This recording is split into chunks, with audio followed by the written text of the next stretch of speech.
Alright, okay, so we are live right now, and today I'm gonna ask my dad to come over here. I don't know how long this session will be, maybe 15 minutes, maybe 30 minutes, depending on how many questions you'll ask him. And then after we're gonna cover Facebook marketing, and my dad's gonna share how he raised my brother Aaron, Amelia, and Alaric Ong. My brother Aaron Ong, my sister Amelia Ong, and myself Alaric Ong. Okay, so everyone, let's put your hands to welcome my dad. Everyone, put your hands.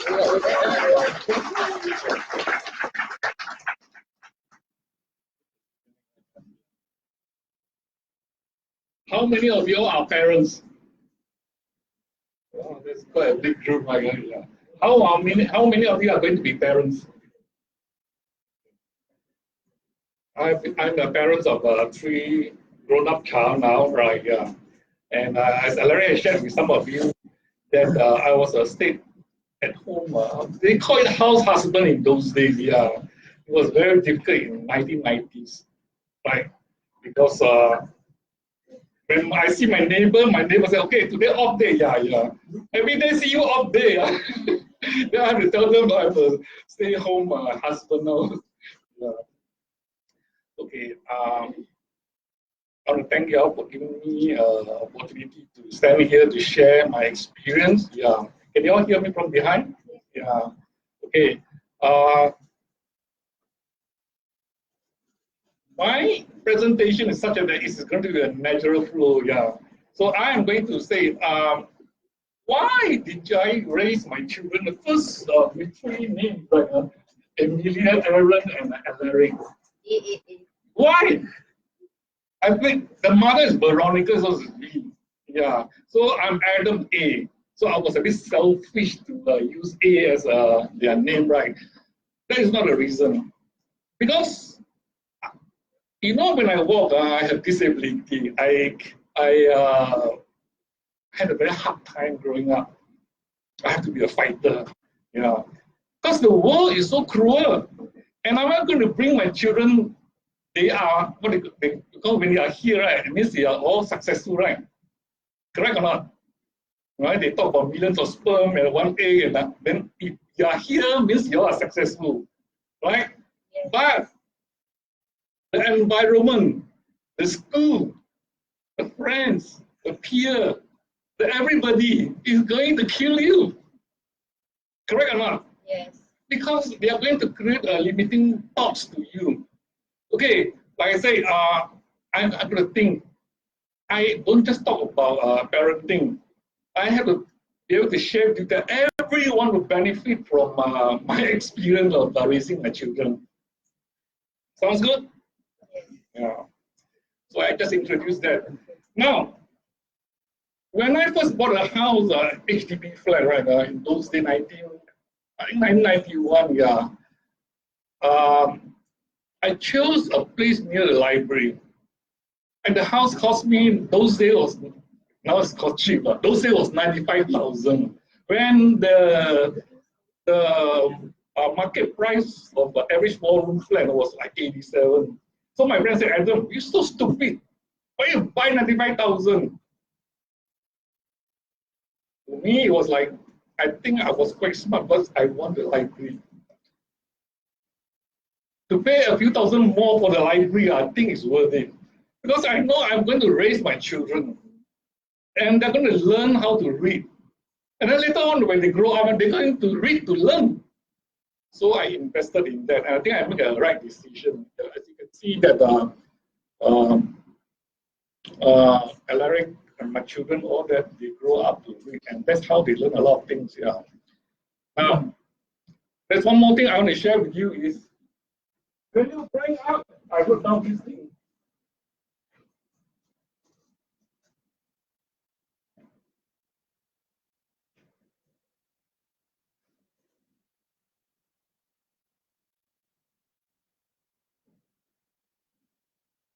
It was a flip chart I wrote on my wall. Here lies.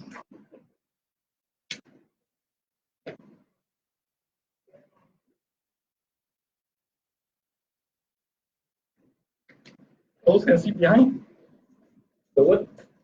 Quite difficult to read, right? What's the word? I can't hear you. Cannot hear. I wrote this on the wall when they were growing up because I believe that the word, I want to make sure that my environment will give the creativity to them, not to kill their mind. So the word has to be cannot. The cannot has to die. So this reminds us, the children came back, Dad, what is this? What happened to the word that cannot? I say, luck, they die. It dies. Right, yeah. Now, so how I raise my children is that when they were young, I taught them how to read. So Alaric was already reading very young. I think reached that more than what? 8 years old. It's kind of, I think it was kind of difficult for him to understand. I started reading Rich Dad Poor Dad when I was 8 years old. And 9 years old, I started like everyone have to bring a book to school. Like silent reading, primary school. So I will always other people will read like story books or whatever. I'll read like books about personal development, subconscious mind, goal setting, sales, marketing, branding, entrepreneurship. I started reading some books ever since I was like 8 years old, 7, 8 years old. Yeah. Yeah, there's this particular book which I okay, I want to share with you is that in my house we have 4 shelf of books, all kinds of books, including textbook. Kama Sutra, that's mine. Yeah. So there's these 4 books that Alaric I think benefited very much by. Have you all heard about this man?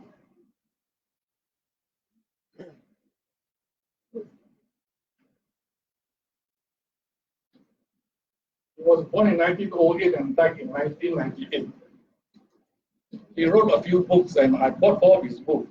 Things like, here is the idea. Here lies the candle. Here's the idea. How to get rich quick. Right. How to get whatever you want. Yeah, and one more title was, what was that? No, yeah. Anyway, if you Google his name or you see his book, I recommend you buy this book. Because when Alaric was, I don't know, primary 2 or 3, he was already. I was kind of surprised. He took a exercise book, right?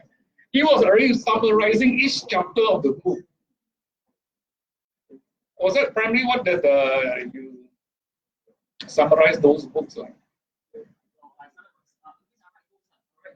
Yeah. You know, like the $90,000 Google Drive resources that I give to all my readers, members, right? It's all notes that I compiled since I was 8 years old, all the way until now. Yeah, all the summarized versions of every single note. Yeah, so I started to learn about subconscious mind. Yeah, this sort of stuff. Yeah, and I find that it's very important that I, as a parent, should not kill his mind. So the word cannot, or even the word if. Now I say, oh, if I die. Never say if I die. It's the wrong word to use. So everybody has to die. Is when I die. This is what I learned from my insurance course. I would say, a lot of times you see your prospects. Oh, if I die, then I'll tell him or her. I say, you won't die, is it? I think it's when you die. Yeah. So a lot of time here you all learn about Facebook, right? If you don't use it right now, yeah, then there must be a reason why you do that. Like why I said this man, he come up with this thing called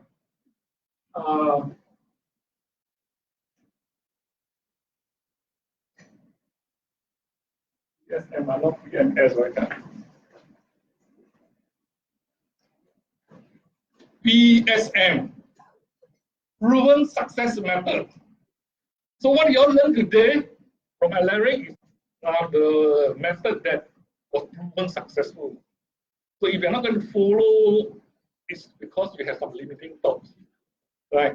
Yeah, that's why I say that we have to remove this because this is a proven success method. Yeah. So I don't know what else to say. This is about. Oh yeah. We talk about creativity. For example, our husband one day was cooking and ran out of gas, but the porridge already cooked, right? But there's no dishes to eat. So what to do? The guest man is not going to come. It was a Sunday.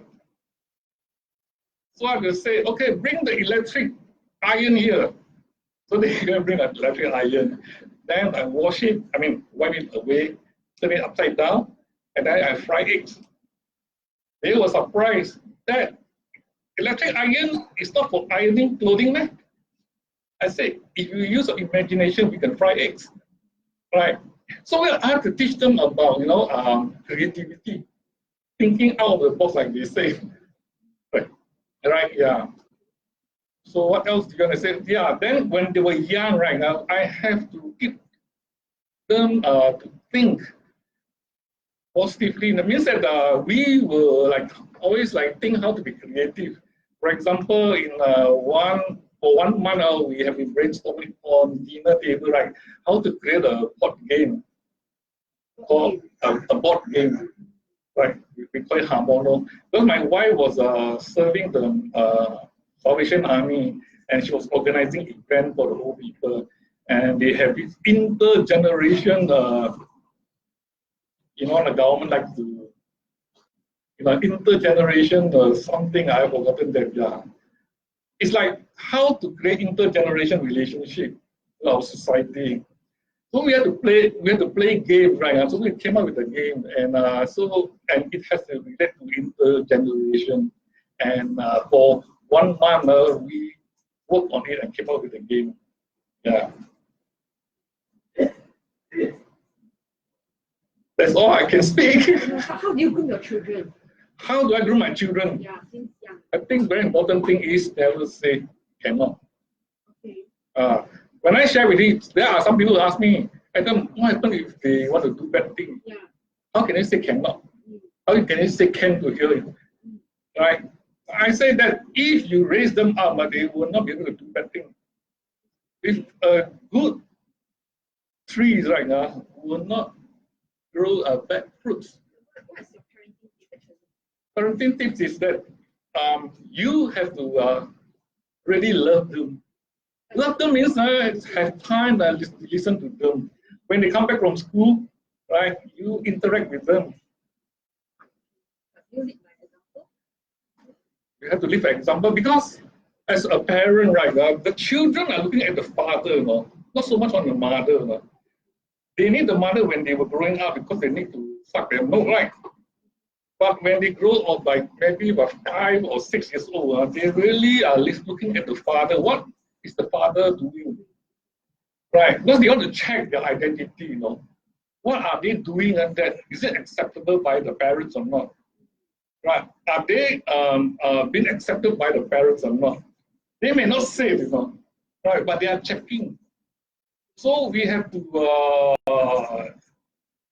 share, do things and that they can pick it up, you see. For Alaric case, right? Can you share any entrepreneurial tips for him? Okay. We normally talk about when he was young, he already told me, he came back, I think it was maybe primary 2. He said that I think we should own this vending machine. I said, why? He said, we can install all over Singapore Island. Then every morning or after school, then we go and collect the money from the vending machine. Because I taught them about this thing called armchair, this millionaire. What's an armchair millionaire? The person sit down there like a handicapped man, but he collects the money. This is the thoughts that I implanted. Yeah. My brother started selling spiders at primary 1. Okay. 3 or 4 years old. Yeah, when the brother was primary 1, right, and he was well liked by the primary 3 children, pupil. And the primary 3 pupil, they know how to catch a spider. The primary 1 didn't know, right? And then the primary 3 will catch a spider for my brother, and then he will sell. He will sell to his primary 1. 15 cents. Yeah. Yeah, and I think one day the teacher knew that and stopped him from doing that. Yeah. And I thought that the teacher really killed him. Yeah, then I had to tell him that, look, the school won't allow you, but it's good that you have this kind of mindset. Yeah. So, for example, when Alaric was, I think, nursery school, we went to Cameron Island. So we ate oranges, right? And then when he went back to school, he colored the orange green. His color fine anyway. He colored green, and the teacher marked it wrong. He brought back and said, "Dad, why is it wrong?" I said, "Because orange has to be orange color," is what your teacher said. He said, "But in Cameron Highland, we ate green orange." Now the local orange is green color, yet it's very sweet, right? You see, right? So that is how I mean that I was very worried that the society or the school, the teacher, everybody will kill their mind, will limit them. Yeah. So as a grown-up now, we must be very careful of the words we are choosing now. How we use it. Like, never say like if, always say like how. Yeah. Or when. I would say one of the main value, remember just I said one of the main value that my mom and my dad gave me was self-esteem. I think that's the most priceless gift they gave me was my sense of self, which means we never their love for I knew that their love for me wasn't based on the results I get. Yeah, like even I get E or B or C or whatever, even if it's not A, they will still love me just the same. Yeah, so the moment I knew that, the more I can understand that, it allows me to do anything that I want because I know that their love for me is not dependent on the result. Even if I'm poor or something, I think they'll still love me. Yeah. I think that's the biggest gift that I got, and that's why I think self-esteem is one of the most important things for success. I look at every successful person; they all have high self-esteem. Yeah, they might not have a high ego, but they all love themselves a lot. They all love themselves. They love themselves a lot. Yeah. Just like I said just now, the children they are looking, am I accepted by my parents or not? Right. So we as parents should not run them down. We must always give them we must give them the kind of love of the feeling that they are very special because they are winners.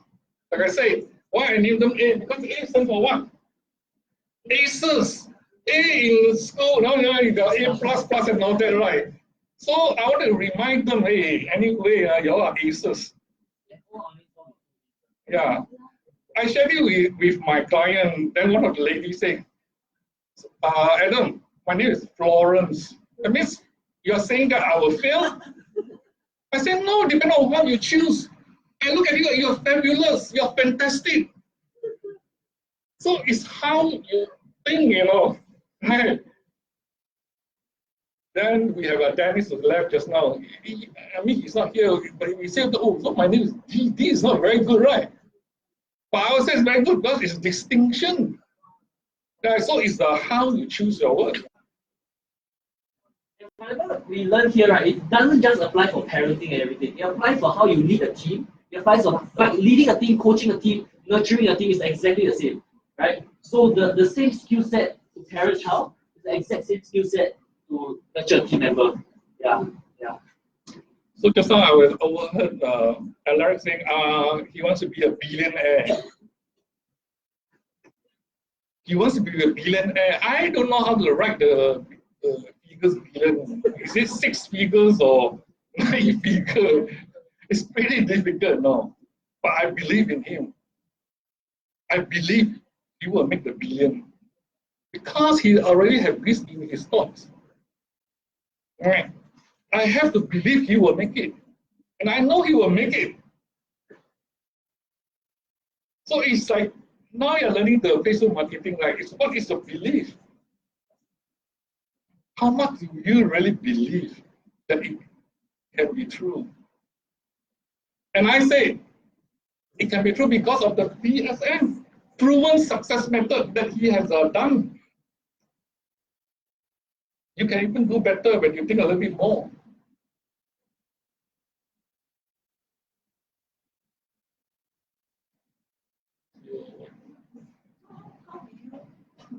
Anyone on the side wants to ask any questions?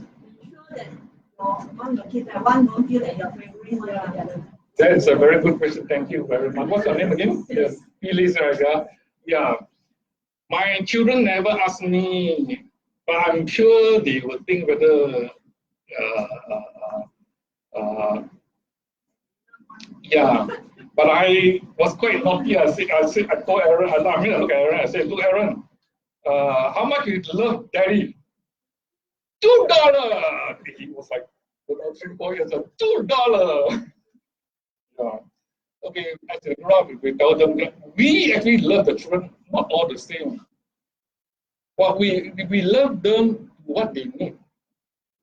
This child will need this kind of love more than we will, because there is these are 5 languages of love that you heard about that.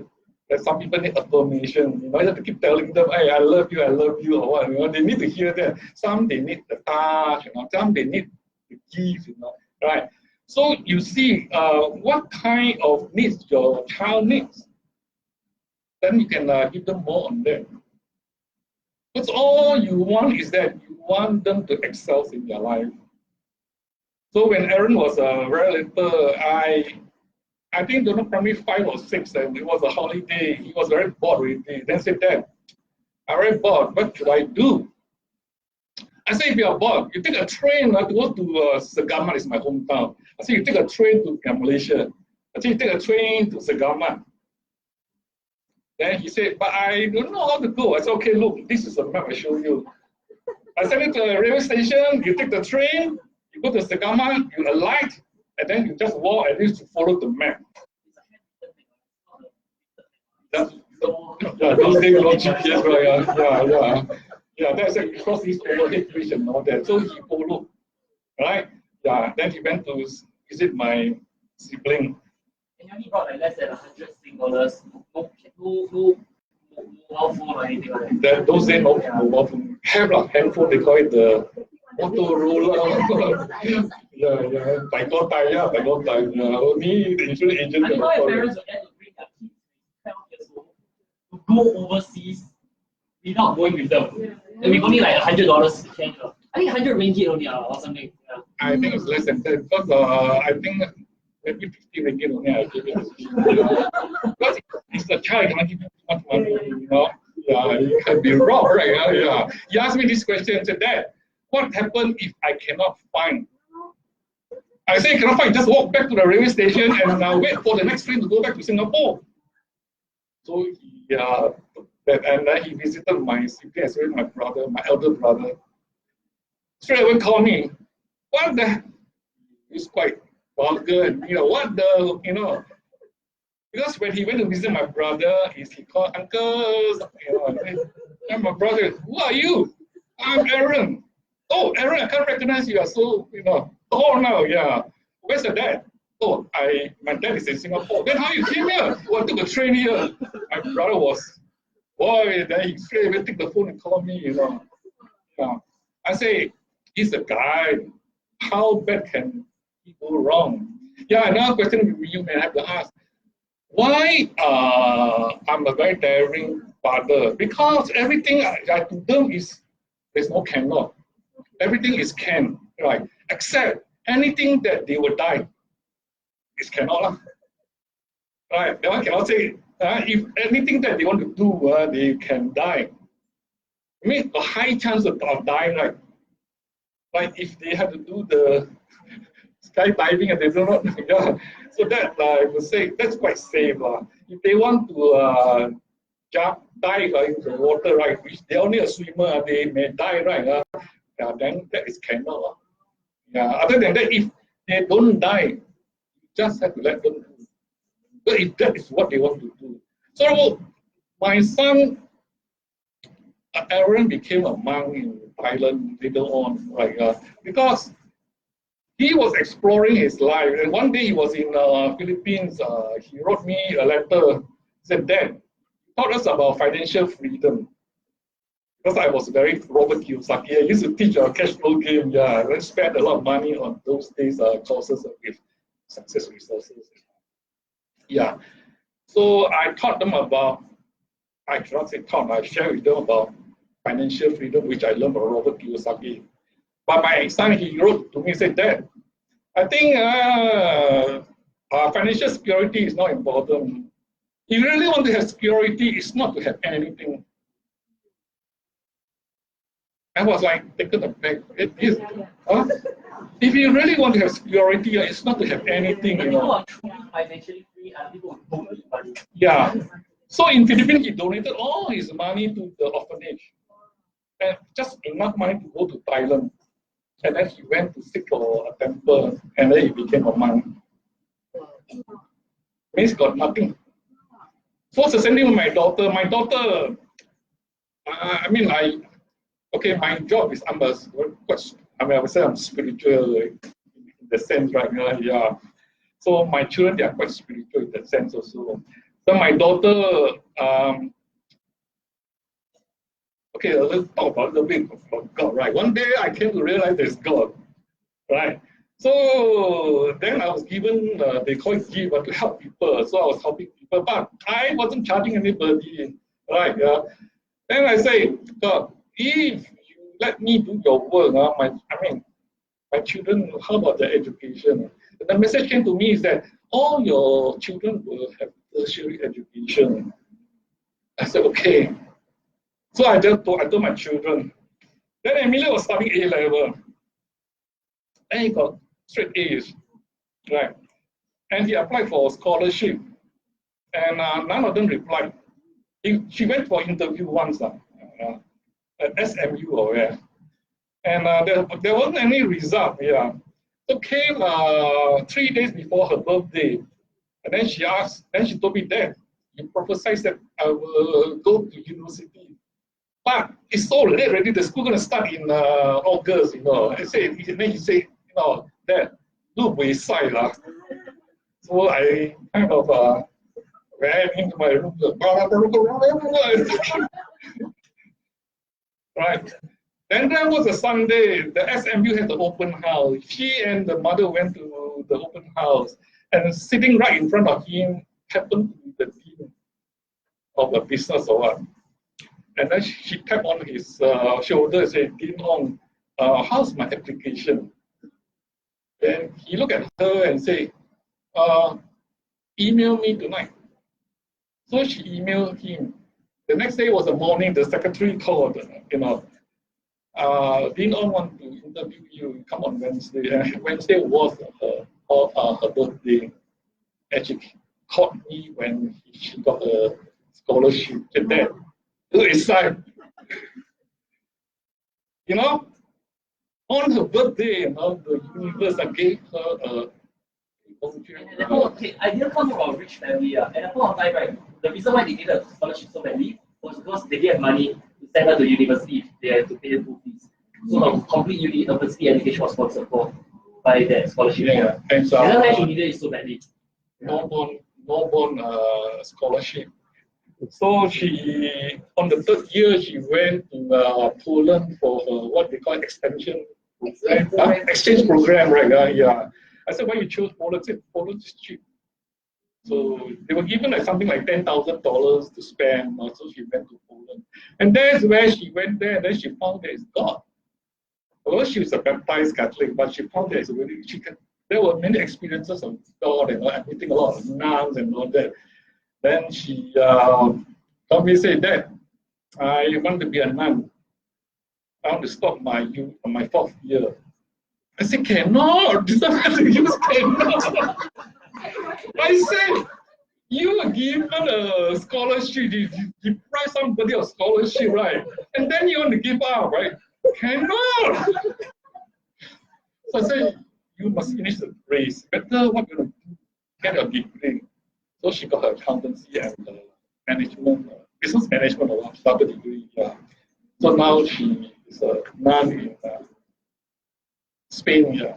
Speak perfect Spanish now. I went to visit her last July, and she had forgotten quite a lot of words, English words. For example, I was talking about a plant, then she want to use the word branch. She was like, hey, what's the word? Yeah.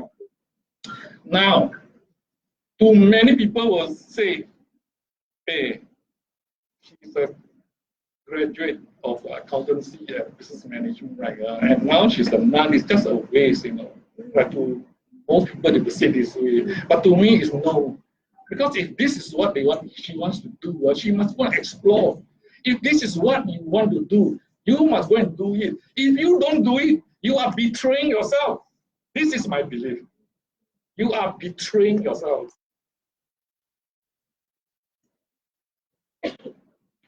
So here we are, and if there's something you really want to do, you must go and do it. Do it until you prove yourself that you cannot do it. If not, you must do it. Yeah. So you're still doing none. Sorry? You're She's still a nun. Yeah, yeah. We are going to visit her There's one probably. question from Wei Jie. Wei She says, Jie. I have a question. How to guide rebellious children? First of all, we're going to find out why is the. In my experience, I find that I'm dealing with a lot of parents also. Most children about secondary 2 will start to be very rebellious. Secondary 1 are still okay. 2, 3, oh, that is a difficult time. Because they are searching for identity, right? And they are looking for what they call parents to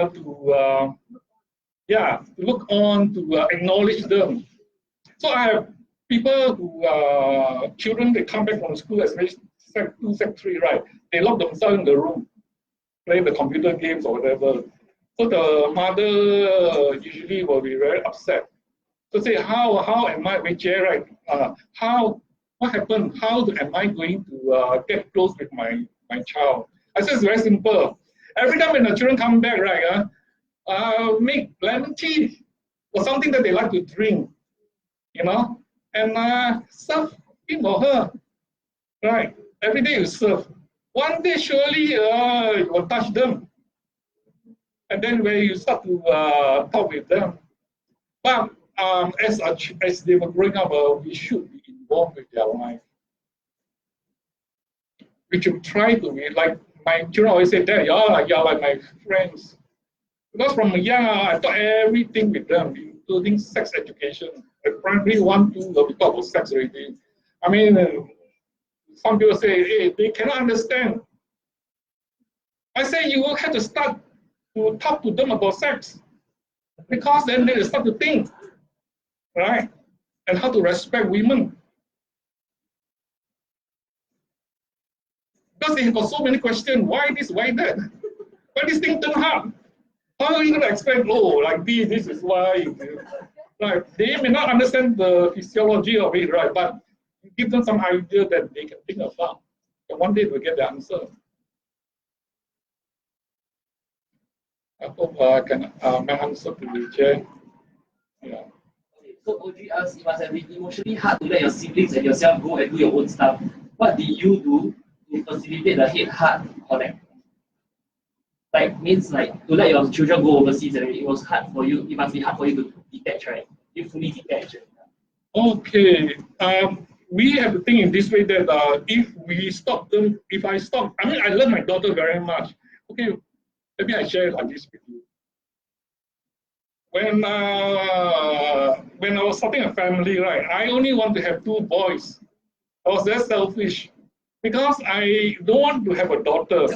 To have a daughter, then I'm worried one day she'll get pregnant by someone. And what am I going to do? If I have 2 men, I can teach them to pregnant another woman. But it's easier to teach them this way, right? But the first one was Aaron, was a guy. Then came Amelia. I was like, how? Right? Then for some reason, God knew that I need a daughter. Yeah. Knew that I also want to have another son, so gave me Alaric. Yeah. So what was the question again? How detached? Yeah. So we as parents must know that we cannot keep holding to their side. Like what they call, let's say we take for example of the horse, right? The baby horse is called a foal, is it? Yeah, grew up, the mother will have to leave the child. But for human being, we also must. If not, they cannot grow. You must let them go, because we cannot let them go. It's not we're afraid that we suffer. We want to protect them all the time. If you do that, then their life will be very difficult. When you give them hardship in the beginning, right, then they will have a good life next time. If you protect them too much, tell them this cannot, that cannot, then they have very hard time. I was at the MRT one day and I was seeing this mother. The child was like maybe Sec 3, I believe Sec 2 or 3 like that. They went shopping and there were many seats there, right? And the mother was sick and the son was standing at the door with the bags of things or that. And the mother kept asking him to come sit next to her. But he didn't want to. The mother keeps insisting. To me, it's like, Mom, he likes to stand. Why are you worried? Let him, he wants to stand, he enjoys standing. Let him be. Don't tell him what to do. You can invite him one or twice, but don't keep inviting him. You are frustrating him, Right? Yeah. So we have to learn how to let go. Yeah, how to let go. Yeah. How do you specifically choose them financial freedom at such a young age? Like why you specifically choose this area to educate them? Okay, I was very lucky in the year 1996, I think, 1996, I still remember the year of the rat. That was the year that the cash flow game was born, invented by Robert Kiyosaki. So Success Resources was marketing his, it was a $600. Those days, $600 is quite a lot, 1990 something, right? Yeah. I think at that time, poly graduate probably 20,000 or what. Yeah. It was $600. And I was like, am I going to invest $600 with Success Resources for Robert Kiyosaki called How to Play Game? Right. So I went and learned about this cash flow game. And that's when I learned, because the more you play the game, the richer you become. And that is where they learned. I learned they were teaching us about what was that? The question you asked me again. How do you specifically choose to educate them on financial freedom at financial such a young freedom? age? Yes. Because we were taught about financial freedom. Because if you want to achieve financial freedom, your passive income must be more than your expenses. Some of you are graduate here. Your passive income must be more than the expenses. Then what is passive income? That is the definition that the term that they taught us. So you thought if you educate them in this and their financial freedom, they can do whatever they like to do. Yes. So I became a cash flow facilitator, and I was selling the book Cash Flow Game with the Rich Dad Poor Dad. And I especially kept 3 books, each book for each child. I was thinking when I die, I didn't say eat right. I didn't choose the word eat when I die. I was very natural. I said when I die, they got 3 books. Then at least if they follow the books right now, they will be able to get them out of the rat race. And frankly, I wouldn't want my daughter to be an accountant. Because if she's an accountant, she'll be a bean counter. And she will be working for somebody. Then she'll say, no life for getting all that. I always tell my children, never work for people. Because I learned it from Robert Kiyosaki. The moment when you don't work for people or you quit your employee's job, you will find that many opportunities come to you. A lot of opportunities come to you. Because you start looking. Not when you start looking, opportunities are looking for you. People are looking for you. Hey, I got this. You got nothing to do. Hey, I got that. But if you are employed and nobody asks you anything, they only ask you, how's your work? Like, because my dad shared me about financial freedom or passive income, so I understood the equation very, very well since young. Since 8 years old, I know, okay, I want to be financially free. Because after I'm financially free, then I can do more to serve more people. Right? So I know, okay, I just need to get my passive income to be more than my expenses. And that's why I become very financially free very early on. And because now that money is not an issue for me, It allows me to be able to serve people in the most, like right now my thinking is always, how can I serve the most people in the most sustainable way, in the most equitable way, yeah, and they still win-win. Yeah, means if let's say I coach you all for free, that's win-lose, because I lose my time, right? But you all win, but it's win-lose, right? So, but if let's say I can provide this amount of value for this amount of price, then it's win-win, right? And now I'm just thinking, how can I create that in the most sustainable way? Because if let's say I don't know how to sell, or let's say I don't know how to charge my courses and everything, then how can I run more Facebook ads to get more people to share more about with them? So that's my main focus. How can I create the most amount of value in the most sustainable way? Yeah. So after, like, I always believe like Maslow's hierarchy of needs, right? So at first your needs are like maybe air, food, water, shelter, and then sex, and then like self-esteem, and then like ego and all that kind of stuff. So now I'm starting, like, I'm reaching the need of self-actualization, where I just want to use myself as a tool to be the best coach I can be, to be the best closer I can be, to be the best salesperson I can be, to be able to add as much value to the world as possible. Yeah. And I think one thing about like for example, my mission statement is to empower people to become the best versions of themselves, right? And it's not the best versions that I want them to be, but the best versions of themselves. Means if you want to be a best property agent, I'll show you how to be a best property agent. Interest agent, I'll show you how to be a best agent. But even if someone wants to be the best drug dealer in the world, right, I will train them on how to become the best drug dealer in the world. Yeah, because to me, it's about empowering them to become the best version of themselves, not the best. So when I train someone, there's no judgment, right? There's no judgment to you're doing a money game, so I shouldn't. You're doing whatever. I will never do that. I'll train them. I'll give them the skill sets. What they want to do, the skill sets. That's up to them. Make sense? And that was because I was parented this way. I didn't teach you on graphic presentation. Okay, I mean all of us are very curious about graph. Right. When I was young, I also tried graph. But I knew that cannot do much. So I also stopped. So now my children, sometimes they go party and all that, they get high and all that. I can say, don't do that. This is their growing up. But we just must know where is our limit, where is our stand. This is something that is not very good. Yeah. But they need to experience, they need to go and experience that. Otherwise, they are betraying their own life. Okay, one last question from the back. One last question. Any question? Any last question? Yeah, okay, one last question.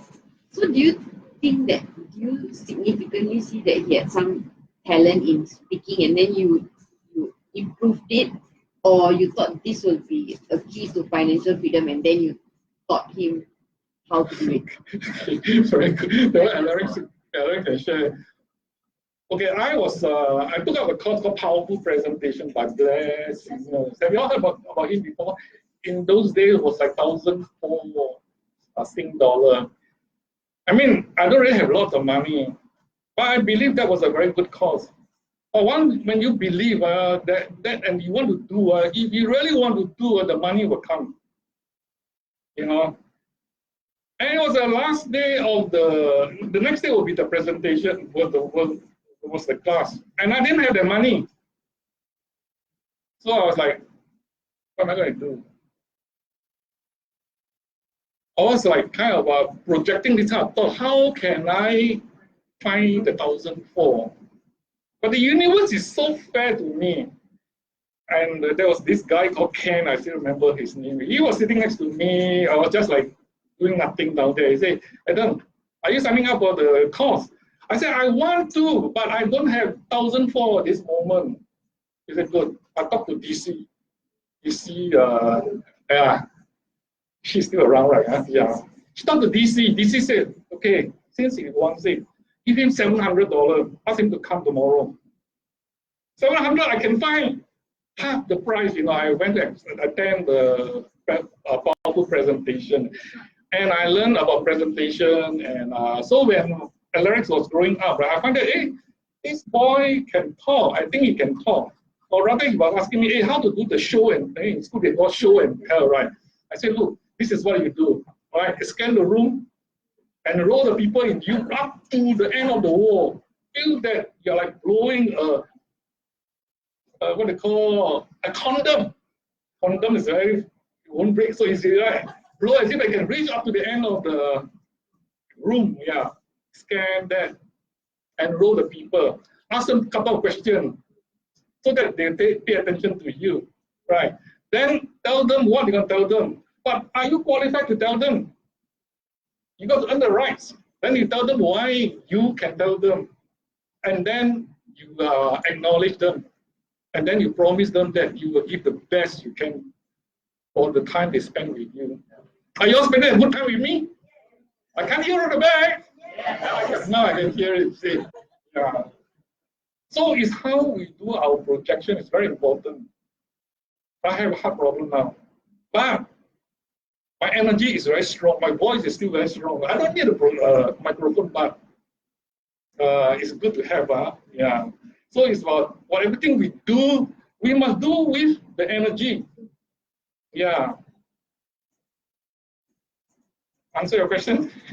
I'll say since 10 years old, okay, here's what happened, all right? So I always believe in this thing called the butterfly effect, right? It's always called the butterfly effect. What happens is they say that a butterfly that flaps its wings, right, can cause a hurricane in another part of the world. Maybe this event leads to this event, that leads to this event. Like for example, let's say maybe you are 30 seconds, you wake up 30 seconds late. Then maybe because you miss the traffic light, you miss another 1 hour. Then you miss another 1 minute. Then you miss the bus, miss another 5 minutes. Then because you miss the bus 5 minutes, you miss. Then end up you are 1 hour late because you were 30 seconds late. You understand? Okay. So they say like this is the law of what. So for example, how like my dad went for a powerful presentation course, but he never ever truly became like a professional speaker, like someone who makes money from speaking, right? But he trained me, right? He trained me when I was 10 years old. And so since 10 years old, I already know scan, ask 2 questions, acknowledge the audience, tell them what they're going to learn, what's in it for me, and then why credibility, earn the right? And then start my presentation. So since I was 10 years old, I already learned how to do that, right? And I had almost full marks for that show and tell. And that gave me the belief that, hey, maybe I enjoyed it. I enjoyed it and I'm good at it, right? So that made me know that, okay, next time I grow up, I want to be a speaker. And I'm not a world-class speaker yet, but I already, means even before I became a speaker, I already knew that I'll become a speaker. I'm not a world-class speaker yet, but I kind of know that I'll become a world-class speaker very, very soon. I'm not a billionaire yet, but I kind of know that I will be a billionaire. I just got this feeling. Make sense? And if I don't grow to become that billionaire that I feel I deserve to be, then I'll be letting myself down. Does it make sense? Yeah. And it's not becoming a billionaire for the $1 billion, but it's just becoming a billionaire just for the sake of becoming a billionaire. Make sense? Yeah. Just for the sake to know that I have the potential to do that, and I should fulfill that potential. Yeah. So yeah. So that's how a small. So like for example, and that trained me, right? So that helped me train 800 members about marketing. And that helped me train 800 members about marketing, which they will go on and serve the marketplace and sell products and services and sell insurance and sell property to the marketplace because they learn marketing. So Blair Singer's one action that he did in 1996 has a ripple effect of all of you right now. All of you wouldn't be here if not, maybe, I don't know. But all of you might not be here if not for what Blair Singer did for my dad back in 1996. Make sense? Yeah. And that's why every training I do, I make sure I give my all. I hardly slept last night, right? Every training I do, I make sure I give my all. Because I don't know, maybe this one training I do can just change someone's life, it changes someone's life, it changes someone's life. Everyone writes down. Any fool can know how many seeds there are in an apple. Everyone writes down. Any fool can know how many seeds there are in an apple. But only God knows how many apples there are in a single seed. One seed can plant a whole apple tree, can plant hundreds of apples, hundreds of apple trees, thousands of apples, 10,000 apple trees, hundreds of thousands of apples, the whole apple tree because of one single seed. Only God knows how one single seed. Maybe one copywriting technique that I share with you. Maybe that helps you to just blast from there, right? One seed can plant a whole forest. Okay? But any fool can see one apple open up, you know how many seeds already. But only God knows how one seed can be a huge apple tree. Any last things you want to share? One question, but I guess they are more interested to know about your Facebook marketing. Because Facebook marketing makes money. Yeah. All right. Okay. Maybe I can share one more thing. Since sure. I'm here already. So some people ask me, so what's your purpose in life? I don't know. I think it's very boring, right? If we know the purpose in life. Or purpose in life was already created for us. I think it's very boring, right? But I find that more important is you find your purpose, right? So now my purpose is I'm serving people doing more on spiritual, on life coach. Yeah, I came to Singapore here today because I came yesterday. I have my Hong Kong client flew down. Last year in May, she called me from Hong Kong, said that my mom has cancer. Can you tell me when she will die? I received like, I'm like, God, no. I don't tell people when are they going to die. But for some reason, I don't know. Sometimes it's the universe make me tell her. So I say, your mom won't pass Chinese New Year. So last week, she called me and said, my mom died. And I'm very sad. How can you help me? I said, then I have to do a grief therapy for you. And she said, okay, I come down Singapore. So she came yesterday. So I came, and now I did a therapy for her. And that also helped her to, she also want to know her path, her career path is going to lead to where, so I help her in that area. But I say that all of us have some things to do, but most of the time we can't do it because we have the limiting thoughts. There must be something that's blocking us and that we cannot achieve it. So that's my purpose now, is like try to untie those knots. Yeah. My dad's retired already, but on the side sometimes he's a very spiritual person, so he can channel energy, like he can feel your vibration and your energy, or that like he can tell where it's hurting, which part of your energy, which part of your body has energy stuck and all that kind of stuff. Yeah. You want to give them a contact or anything? Well, I'm doing this for a small fee, but if people really cannot afford pay me, I sometimes do free for. I do free for people. Sometimes I do give money to my client. I know they are that poor, Yeah. So what I was trying to tell you is that there are something you have to do, but there are blocks in you. If you don't clear this block, you cannot. Yeah. So if any one of you feel like want to talk to me, by Alaric's contact, then he give you my number. And Oh, yeah, my number.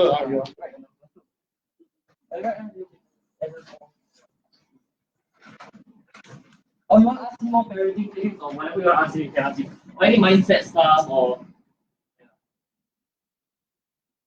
Yeah,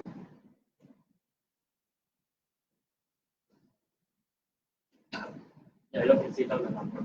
All right, that's my number. So WhatsApp me if you want to meet me. Then I can especially come down to Singapore to they call it reading. I don't know. It's just a consultation. For example, last night I supposed to do one case for another one, and he asked me because this man. Yeah, this man, he's always into investing, but he's always been cheated by his friends. Why? He asked me why. I say, I don't know why. There must be a reason, right? I look at him, I see saga 6. I don't know why. Yeah, so I'm going to work with him maybe after the Chinese New Year, I come and see him, Yeah. So I have people who ask me, there's a very beautiful girl, 36 years old. Beautiful, single. Someone referred to her, and say, Adam, can I ask you, why I always attract married men? 4 times, they're all married men. I say, you're very beautiful. But why you got all the choice. But we do not know why she keep attracting married men. So we sit down and talk here at the Kuan Yin temple. Because before I met her, I told her, I said, let me look into the river and see where shall we meet. And the universe told me that I should meet her at the Kuan Yin temple. So I text her, I say, are you a Buddhist? She said, yeah. I said, do you know Kuan Yin? She said, yes. I said, can you know where's the middle road temple? She said, yes. Why? I said, we meet there. Because there will be questions she's going to ask me, I'm not going to answer. Unless the Kuan Yin answer, because you go there and, you get that divinity law, right? Yeah. So we met a temple there. We talked for an hour plus. Yeah, there's no answer. And then after that was the end. And she told me that actually I don't mind married men. I was like, why? He said then he can go back to his wife, then I got my own space. So I said, that is the problem with you right now. You are projecting this. You are manifesting this. That's why you're attracting married men. So now if you still want to have your space, then don't go dating. All right? Yeah, but she still wants to have a relationship. So there's something that I do to find out for people, and then they can do something for their life. Right? Yeah. Let me just give you an example. Some other word like I'm very spiritual. One last one, right? Take your time. She got a lot. But This line is about 1 hour. Okay, fast. I have example of people like they find that this man 60-something, he was doing an MLM, and he was asking me for what they call business plan. Hey, I'm like God like this. So I said, okay, sit down, we talk. Then I look at the table, I see like a map of the world. Then I said, okay, we should go to where? They said, this is precisely I want to do. You know, I say, but you cannot achieve. Because I say, you go to Thailand, Indonesia, then you go to Hong Kong, then you go to China, and there was a way. And he told me that was his plan actually. But I told him, you cannot achieve your plan. Then he asked me why. I said, there's a woman. There was a woman right beside us. I don't know who she was. And I said, I seen this woman with long hair that I described to her. I said, is this who is she? She said, I don't know. Is this your secretary? She said, no. And then I say, she likes to, there's a certain habit of this spirit doing right. Also, it seems like my wife. I said, I thought you are just married. He said, yeah, this is my second marriage. My first wife died 13 years ago. I cannot let go of her. And so you see, this spirit is actually affecting, is hindering his progress. He cannot let go. Yeah, so I did we call setting, releasing him so that he can go on. But if you all find that there's something that is similar that you're experiencing, this is my job. Yeah. Okay. Yeah. All right. Let's give a hand. Thank you very much. I mean, it's not easy when you come all the way from Malaysia to come here to do this work. You all get value from that? Yeah. You all enjoy yourselves? Yeah. All right. Okay. Let's move on to Facebook marketing. All right. Okay. Let me end this live video, and then yeah.